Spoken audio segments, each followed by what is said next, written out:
La prochaine personne à prendre la parole travaille à l'intersection de l'accès au logement et à la réduction des méfaits liés aux drogues depuis 15 ans. Rencontrer des gens là où ils se trouvent, vous savez, un des principes de base de la réduction des méfaits, est incroyablement parlant et porteur. Donc ce principe peut facilement s'intégrer au programme d'accès au logement et elle nous partagera comment. Je vous demande d'accueillir Emily Grant. All right, hi everyone. Thank you for having me. My name's Emily and I'm here to talk a bit about harm reduction and housing. So I'm not someone who usually speaks publicly or gives presentations. I'm hoping this is going to go all right. So before I start, just a few things for clarity's sake. Within Vancouver, the vast majority of supported housing programs operate with a harm reduction focus. So in order to keep things clear and concise, instead of saying harm reduction focused supported housing program, I'm just going to say supported housing. Another term I want to outline is recovery. So when I use the term recovery, I'm not necessarily referring to being completely substance-free. Recovery is a spectrum and will look different for different people. To me, recovery is about regaining the control of your life, as well as reaching and maintaining a sense of stability. So with that out of the way, I'll start off by letting you know that I've been working in the supported housing field for over a decade.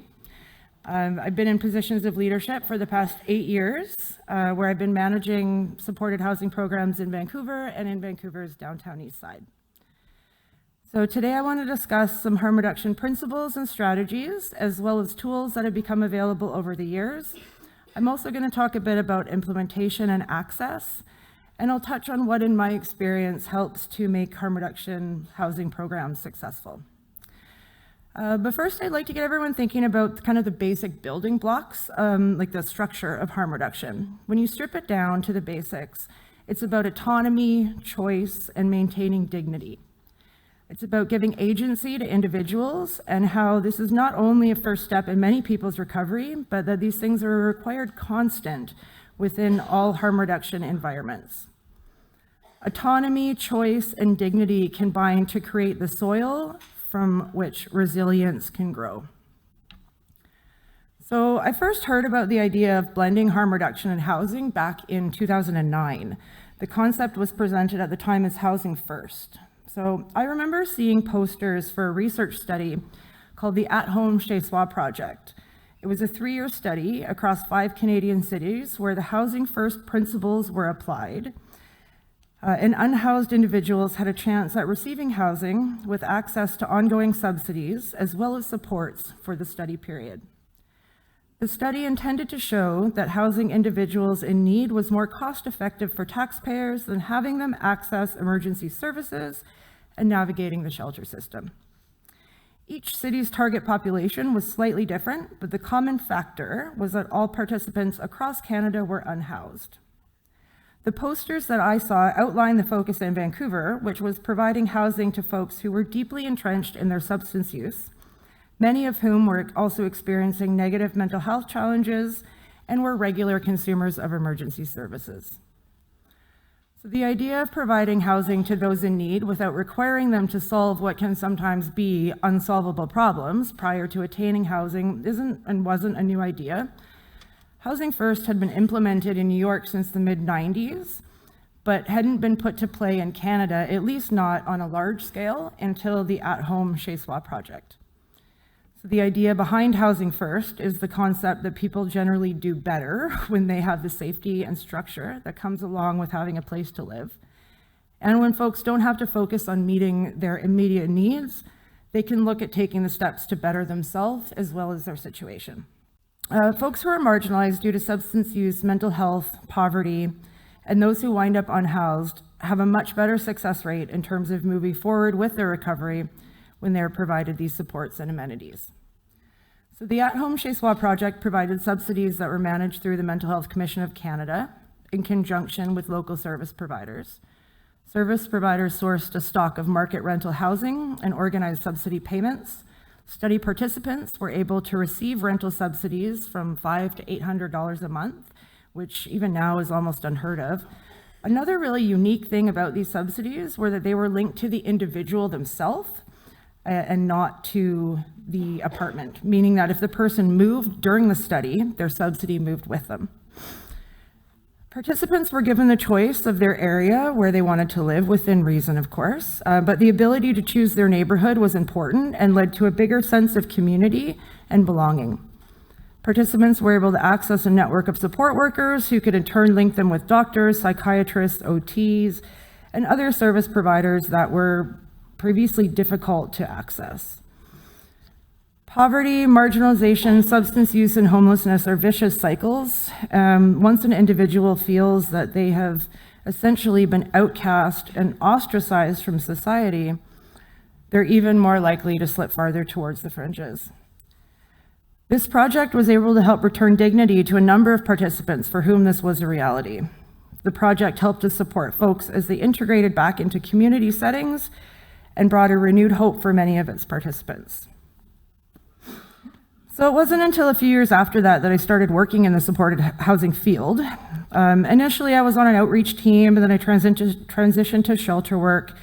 And then in 2013, I found my calling working in supported housing.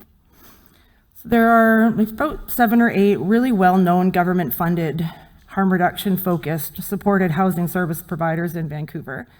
And each one of those providers runs on average 5 to 15 buildings.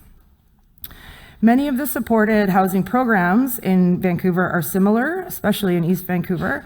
A lot of them operate out of old converted single-room occupancy hotels, although there are more and more purpose-built buildings. While these units are subsidized, the rental subsidies are linked to the unit itself and not the individual living there. The layout is pretty much on par across the board. It's a single room, so kind of a bachelor suite. It'll be a bed, a small fridge, a sink, a hot plate. Most of the units in older buildings don't have their own sinks, or their own kitchens or their own washrooms. Most of the washrooms are down the hall, especially in these older hotels, and they're a communal space shared by everyone on the floor. The purpose-built programs are much more like apartment buildings and much less like hotels, except that they are still staffed with support. The purpose-built programs do provide kitchens and in-suite washrooms.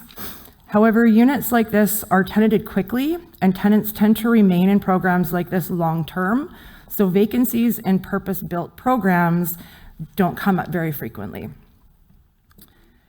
Vancouver harm reduction housing programs on average house anywhere from 30 to 90 tenants per building.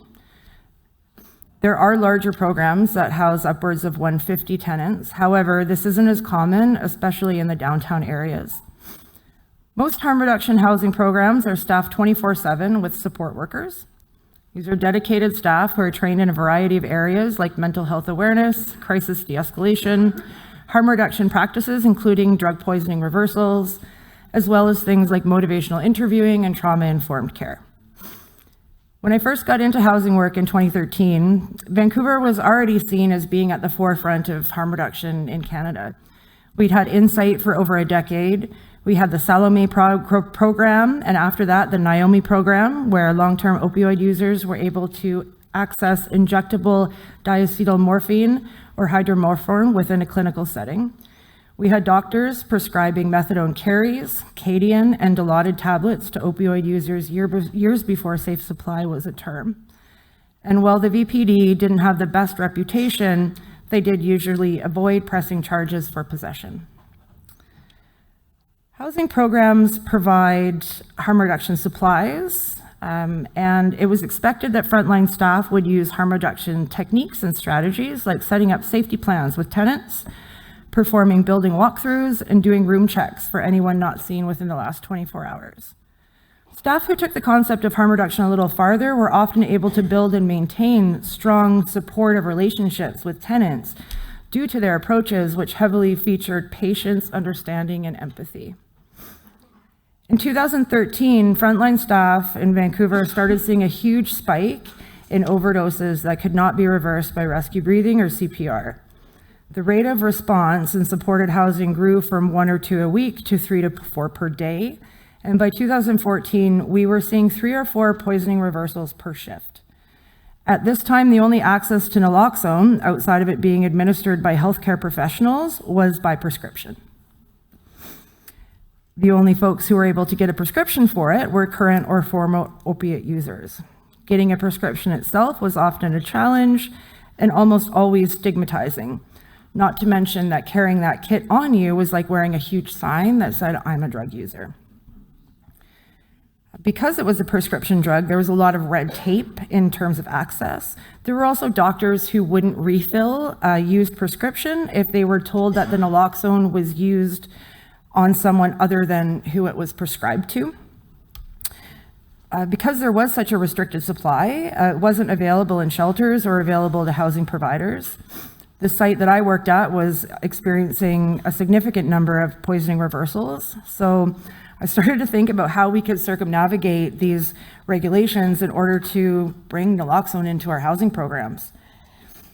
At that time, I had gotten a hold of a pretty awesome nurse who I knew who worked at a nearby clinic. We set up a system where she would bring the kits to me ahead of time. I would train tenants on how to use them, distribute the kits, and then afterwards, I would take her the name and information of people that were trained, and she would backdate prescriptions. And there were also a number of kits that conveniently got lost and had to be replaced. So I held naloxone trainings and replaced kits for a few weeks. We also had trainings for staff until I had managed to get a naloxone kit for every single tenant in that building, plus extras for the staff office. This is still something I'm proud of, to be honest, and I still think that unethical rules can be broken for the right cause.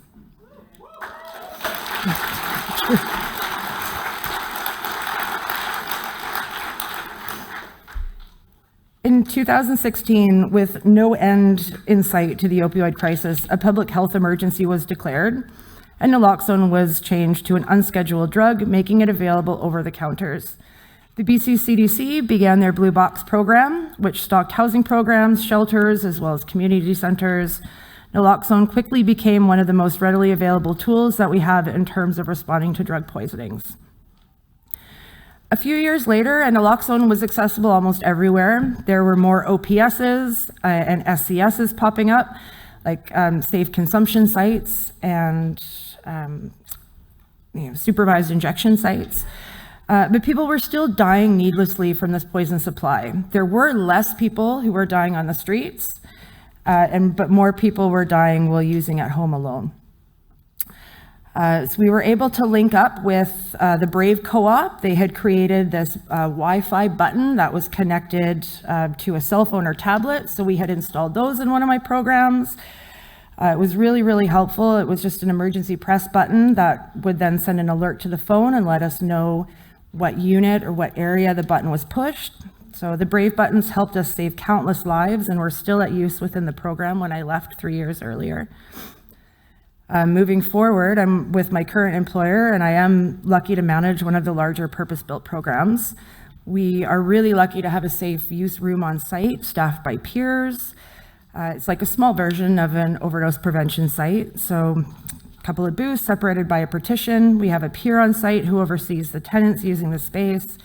If someone does experience poisoning, the peer begins the response, radio staff, and staff attend, and obviously we call EMS and kind of move forward from there. We've also installed the lifeguard light technology, which is similar to the Brave buttons, but it allows a little bit more autonomy and privacy with respect to substance use. So after working in this field for 13 years and responding to countless drug poisonings, there's no question that harm reduction services save lives. But what changes lives is the quality and understanding of the staff that you employ in your programs. The staff who work in supported housing are often the only real support or connections that our tenants have. Support workers navigate emergencies and crisis on a regular basis. They help support tenants through loss and grief and are there to celebrate wins and joys. They teach life skills. They're there to help advocate and to steer tenants towards their goals. The knowledge and abilities of a well-oiled multidisciplinary team has huge impacts in terms of the well-being on the tenants. So the idea of harm reduction started in the 80s as an underground movement with substance users identifying unjust laws, with substance users defying unjust laws to help keep each other safe. responding to overdoses themselves so that police would not attend and turn an emergency into a criminal charge. Harm reduction was slowly accepted by a more liberal audience and began to pop up in larger cities. Harm reduction strategies were adopted by outreach workers and needle exchanges became a reality. Over the years, there have been new ideas, new tools, and a wealth of studies and research showing that harm reduction does save lives. While we've seen a metamorphosis of sorts, the underlying principles of safety, choice, and autonomy is something that's never changed. I could talk to you for hours about harm reduction and housing, breaking it down and trying to explain how it works, but instead of going down this rabbit hole, I'm gonna leave you with this. So when I started talking today, I spoke about the 𝘤𝘰𝘯𝘧𝘦𝘯𝘊𝘠 project, which was a study done on homelessness using harm reduction and housing first principles. So in 2009, I was the second participant who was brought into this program in Vancouver. Harm reduction housing not only provided the stepping stones that I needed in order to get my life back on track, it had such an impact to me that it just made sense to move into a career where I would be able to use the same kind of strategies to help others move in the same direction. Thank you.